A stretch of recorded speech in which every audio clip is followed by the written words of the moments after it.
Տիկին Վարդանյան իշխանությունը հետևողականորեն փորձում է բարձր կաթողիկոսի հնարավոր զավակ ունենալու հանգամանքը շարունակում է թիրախավորել առանձին սրբազանների եւ ընդհանրապես ինչով է այս ամեն ինչը պայմանավորում, ինչի կարող է հանգեցնել։ Չի կարող Փաշիզադեի եւ Փաշինյանի հարձակումները ու թիրախավորումը Մայրաթորի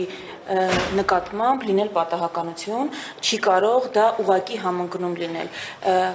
Իրականության մեջ բազմաթիվ անգամներ այդ թվում եւ առաջին հերթին այն պատգամավորները, ովքեր առիթ ունեցել են ծանոթանալ Ադրբեջանի հետ քննարկվող փաստաթղթին, ահազանգել են, որ Հայաստանում տեղի է ունենում ապազգայնացման, դենացիոնալիզացիայի ծրագիր եւ Ադրբեջանի պահանջով այդ պայմանագրում ամրագրվել է կետ, որով պարտավորվել են ռևանշիզմի դեմ պայքար իրականացնել, ռևանշիզմը, որը Ադրբեջանն է համարում ռևանշիզմ, այսինքն բոլոր նրանց դեմ, ովքեր պայքարում են հայկական շահերի հայկական իրավունքների համար։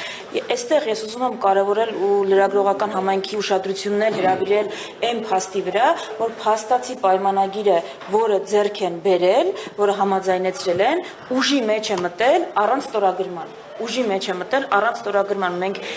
երկու դրվագով առնվազն դա տեսնում ենք եկեղեցու նկատմամբ այս արշավով ու թիրախավորումով, երկրորդ դրվագը կետ կար այդտեղ համաձայնեցված, հիշում եք Փաշինյանն էլ հայտարարեց այլևն էլ, որ երրորդ երկրի ուժեր չպիտի տեղակայվեն սահմանին, անցած տարի Մեղրիից դուրս բերեցին ռուսական զորքերը, այսինքն պայմանագիրը դեռ չեն ստորագրել, բայց պայմանագրի մեջ ամրագրված կետերը Փաշինյանը իրականացնում է եւ երկրորդ դրվագը պայմանագրում տեղ չգտած կետերը, օրինակ սահմանադրության փոփոխության պահանջը, էլի կատարվում է այլ կերպ, ինչպես կարելի է մեկնաբանել, երբ Փաշինյանը ասում է, եթե պայմանագիրը ստորագրվի եւ սահմանադրությանը հակասի, ես կփոխեմ սահմանադրությունը, կնախաձեռնեմ սահմանադրության փոփոխություն, այսինքն ամենակարևոր դրվագը Ադրբեջանի հետ բանավոր եւ գրավոր ձեռք բերված պայմանավորվածությունները անգամ առանց պայմանագրի ստորագրման հիմա կատարվում են եւ ընթացքի մեջ են։ Սա եւս դա այդ բանից է, այլ որևէ բացատրություն, այլ որևէ տրամաբանական բացատրություն ուղղակի դուք չեք կարող գտնել։ Ինչու է, երբ Արցախահայերը հանրահավաք են իրականացնում Հայաստանում, Երևանում, դրան հաջորդում Արցախահայերի նկատմամբ թիրախային ատելության արշավ։ Ինչու է, երբ եկեղեցին աննահանջ բոլոր քարոզներում, բոլոր պատարակներում հանդես է գալիս, այդ թվում նաև Արցախահայերի իրավունքների պաշտպանության գործում, բայց երբ ակտիվացնում է իր կապերը, երբ միջազգային խորհրդաժողով է հրավիրում, երբ խոսում է գերիների վերադարձի մասին, այսպիսի թիրախավորում տեղի ունենում, կրկնում եմ, Փաշիզադեի եւ Փաշինյանի կողմից։ Դա պատահականություն ուղղակի չի կարող լինել։ Խորհուրդը պահանջում է, որպեսզի պատկան մարմինները զբաղվեն, այս հարցով եւ կասեցնեն այս գործունեությունը Նիկոլ Փաշինյանի կողմից, դուք ինչ ակնկալիքներ ունեք պատկան մարմիններից։ Ամբողջությամբ մեր սատարումն ենք հայտնում Գերագույն հոգևոր խորհրդի հայտարարությանը, մեր բոլոր լծակներով, գործիքակազմերով պատրաստ ենք աջակցել ու նաև հնչեղություն հաղորդել այդ պահանջին, պարզապես խնդիրը այն է, որ չենք տեսնում հնարավորություն, որ այս իշխանության դեպքում հասկանում եք,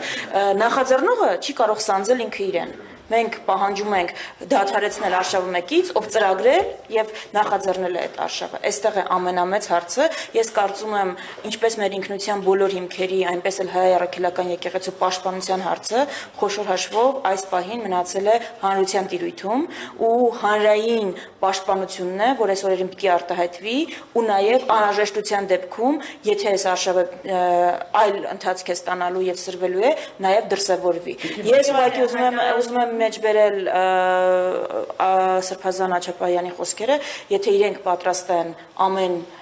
տեսակ գործողություն իրականացնել, մենք պիտի պատրաստ լինենք ամեն կերպ պաշտպանել մեր ինքնության, այդ թվում նաև ֆիզիկական ներկայությամբ, երբ դրա կարիքը կլինի այս փուլին, քանի որ մենք տեսնում ենք տեղեկատվական արշավ, տեղեկատվական դաշտում դիրքորոշում արտահայտելով Հայաստանը հիմա գծվում է ջրբաժան։ Այդ ջրբաժանի մի կողմում մարդիկ են, ովքեր կատարում են այլևի պահանջները, հարձակվում են եկեղեցու վրա եւ նախաձեռնել են այս արշավը ու սատարում են ու պաշտպանում են, բնականաբար մյուս կողմում պիտի մոբիլիզացվեն բոլոր նրանք եւ հանրային դիրքորոշում արտահայտեն, ովքեր այս հարցակումը համաձայն չեն եւ չեն կիսում։ Եթե կզարգանա, պետք է փողոցային պայքարի դուրս գան մարդիկ, եթե անգամ եկեղեցու հայտարարությունն են համարում շատ անատամ ու ոչինչ չասող։ Բոլորը խոսում են այն մասին, որ թե ընդդիմությունը, թե եկեղեցին անում են հայտարարություններ զուտ հայտարարություն անելու համար։ Արդյոք ժամանակը չէ հստակ գործելու, արդյոք եկեղեցու հայտարարությունը ձեզ համար այդքան բովանդակային էր, որքան դուք ասացիք, որ սատարում եք, բայց այդ բովանդակությունը կար, որին սատարում եք։ Ես կարող եմ հասկանալ բոլոր մեր քաղաքացիների զայրույթը, իրավիճակով պայմանավորված, նաև այս աննախադեպ արշավի պարագայում, որ շուտ հնարավորինս արագ լուծումներ են փնտրում, բայց պիտի հասկանանք նաև ինչ կառույցի հետ գործ ունենք, պիտի հասկանանք նաև, որ վստահաբար Գերագույն հոգևոր խորհուրդը սթափ է գնահատել իրավիճակը եւ հաշվի առել նաեւ բոլոր ռիսկերը, որոնք կան, արկա են եւ նաեւ բոլոր են հավանական զարգացումները, որը հենց այս իշխանությունները կուզենային, որ այդպես ընթանա։ Ընդհանրապես կարծում եմ հայ առաքելական եկեղեցու դեպքում եկեղեցու մասին խոսելուց հատկապես երբ հոտի անդամ ենք, պիտի որդիական խոնարհությամբ մոտենանք պատգամներին, որոնք հնչեցնում են։ Արագ փոփոխությունների պահանջը միանգամայն հասկանալի է, հասկանալի է նաև պահանջը, որ հենց հիմա լինեն գործողություններ, դրանք այս տարիների ընթացքում եղել են, մեր քաղաքացիները հնարավորություն ունեցել են մասնակցելու, վստահ եմ, որ առաջիկայում էլ լինելու են եւ մեր քաղաքացիները ելի հնարավորություն ունենալու են ես դիրքորոշումը արտահայտելու։ Եթե մեղադրանքը այն է, որ ընդդիմությունը պետք է ունենա գործում մասնակցության, ես լրիվ ընդունում եմ այդ մեղադրանքը, դա ճիշտ է, դա ռացիոնալ մոտեցում է։ Փողոցային պայքարը հնարավոր է այս ալիքի վրա նախաձեռնել։ Եթե մենք նախաձեռնող լինենք, անպայման դրա մասին կլինի հայտարարություն։ Ես կարծում եմ, որ արձագանքը պետք է լինի համարժեք եւ եթե իշխանության հաշվարկը այն է, որ ինչպես բանակին 2018-ին թիրախավորելով հեղինակազրկելու են եւ հնարավոր են դառնալու բանակի կազմակերպումը հնարավոր են դարձնելու, այս դեպքում իրենք սխալ հաշվարկ են անելու, որքան իշխանությունը ուժեղացնի արշավը եկեղեցու դեմ, այնքան հանրային մոբիլիզացիայի ականատես լինելու, դա իմ համոզում է։ Տիկին Վարդանյան, խոսում եք որդիական խոնարհության մասին, բայց որդիական նախանձախնդրությամբ եւ սրտացավությամբ իրավունք ունի եկեղեցուն վերաբերող հարցը բարձրացնել նաև հոտի ներկայացուցիչ վարչապետ Նիկոլ Փաշինյանը։ Իմ տպավորությամբ, իմ սուբյեկտիվ տպավորությամբ սրտացավության դրսևորում էր եկեղեցիների չուլանացման հետ կապված նրա անհանգստությունը։ Դուք իհարկե ստացությունը, որին հետևեց եկեղեցու ոչ այնքան կոռեկտ բառապաշարով հակադարձումը եւ դրան հաջորդեց Նիկոլ Փաշինյանի ոչ այդքան կոռեկտ գուցե պատասխանը։ Հիմա դուք ասում եք, որ խաղաղության պայմանագրի կետերից մեկով նախատեսվում։ Ես չեմ ասում, այլ Փաշինյանն են ասում։ Մի տեսակ իրացիոնալության դաշտում չէ։ Թող մեր քաղաքացիները դատեն, արդյոք իրացիոնալության դաշտում է այն, որ Ադրբեջանը հայտարարեց, որ համաձայնեցված կետերի մեջ կա կետ, որտեղ պայմանավորվում են կողմերը այսպես կոչված խաղաղության օրակարգի դեմ պայքարողների դեմ պայքարել, որը Ադրբեջանի ռևանշիզմի դեմ պայքարի կետն է։ Ինչ վերաբերում է ոչ, եկեղեցին պայքարում է հայկական իրավունքների համար, Ադրբեջանի համար ռևանշիստ են բոլորը, ովքեր պայքարում են հայկական իրավունքների համար, այդ թվում նաև մենք բոլորս։ Հիմա ես հասկանում եմ իրականում եւ հարցը իմաստը նպատակը դուք կարող եք որդիական նախաձախնդրություն եւ խոնարհություն անվանել հայոց վեհապարին գլխավոր մաֆիոզ անվանելը եւ դա կարող եք թիրախավորում չանվանել, բայց իրականությունը շատ պարզ է, բոլորը քաղաքացիները բացի Նիկոլ Փաշինյանի մոտ շրջապատից հասկանում են ինչ է կատարվում աշխարհի բոլոր եկեղեցիներում, ամենահեղինակավոր կառույցներում կրոնական, ամենաազդեցիկներում կլինի Վատիկանը, կաթոլիկ եկեղեցին, բողոքականները, ուղղափառները շատ ավելի հիմնավոր փաստերի վրա հիմնված, այսինքն կոնկրետ փաստերի վրա հիմնված կրոնական այնպիսի սկանդալներ են եղել, որոնք կոնկրետ փաստեր են եղել, հարյուրավոր երեխաների մանկապղծության դեպքեր, միլիոնավոր դոլարների փաստեր, որ տեղի ունեցել լվացում, որևէ կառավարության, որևէ ներկայացուցիչ, որևէ կառավարության, որևէ կողակից, որևէ միջազգային կազմակերպության որևէ ներկայացուցիչ իրեն թույլ չի տվել մի տոկոսը այն բառապաշարի, որը կիրառվել է հայ առաքելական եկեղեցու նկատմամբ վերջին շաբաթը։ Սա արշավ է եկեղեցու դեմ եւ եկեղեցու դիտավորյալ ու ճշնամական հեղինակազրկում է թե չէ, թող դա տան մեր քաղաքացիները։ Խնդրի մասին չխոսի, Ես նման բան չասեցի, եկեղեցին էլ բարեբախտաբար եւ եկեղեցին էլ բարեբախտաբար ես շատ մեծ ուրախությամբ պետք է արձանագրեմ, որ իր հայտարարության մեջ այդ ինքնահայեցողությունը կար։ Ես կարծում եմ բոլորը, ովքեր կարդացել են հայտարարություն, տեսել են եւ որևէ մեկը չի շղթում 1700-ամյա կառույցը, հազարավոր հետևորդներ ունեցող, աշխարհի տասնյակ երկրներում սփռում ունեցող, չի կարող զերծնել խնդիրներից եւ ամենակարևորը եկեղեցին էլ ինքը խոսում է խնդիրների մասին, շատ տրամաբանական բացատրություն բերելով, որ եկեղեցու խնդիրները պետք է լուծվեն եկեղեցու օրենքներին եւ ավանդույթներին համապատասխան։ Վարդանյան, ձեր համար տարօրինակ չի, որ մեկ շաբաթյա այդ ծանր մեղադրանքային, այդ թվում եւ մանկապղծության վերաբերյալ Աննա Հակոբյանի գրառումից հետո որևիցե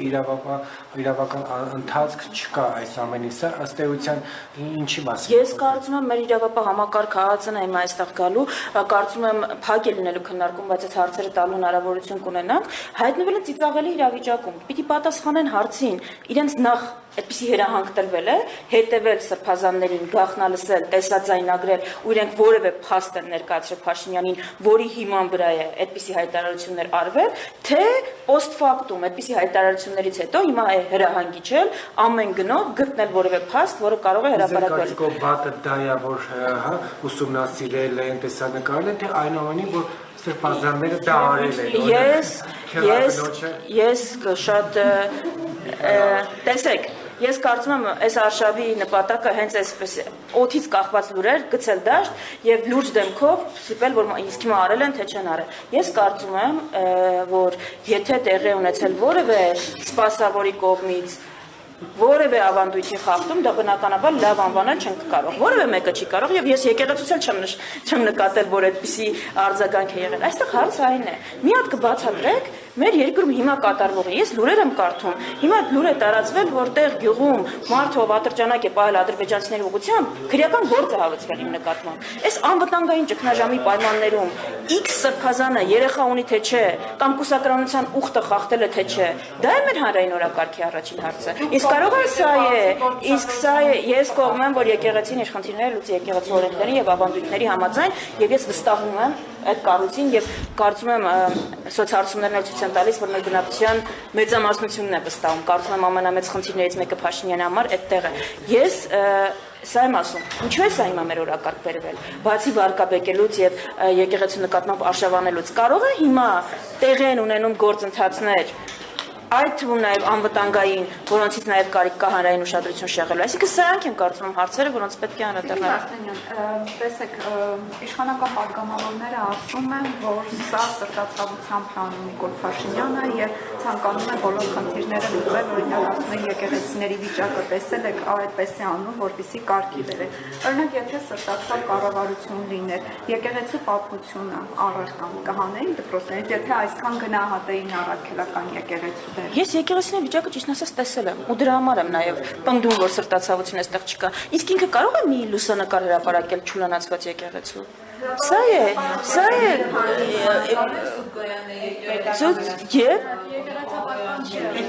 եւ այնտեղ պարզվեց, որ մեկը եկեղեցապատկան չի, մեկը պարզվեց, որ եկեղեցու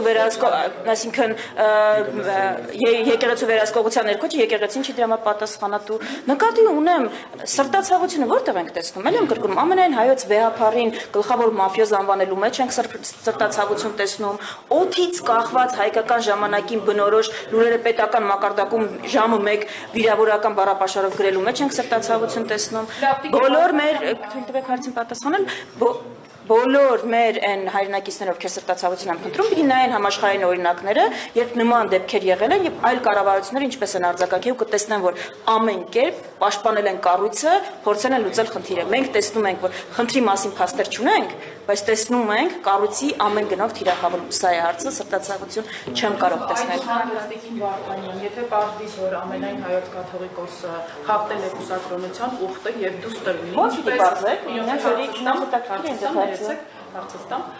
եթե պարզվի, որ դուրս տրունի եւ խախտել է փաստորեն կուսակրոնության ուխտը,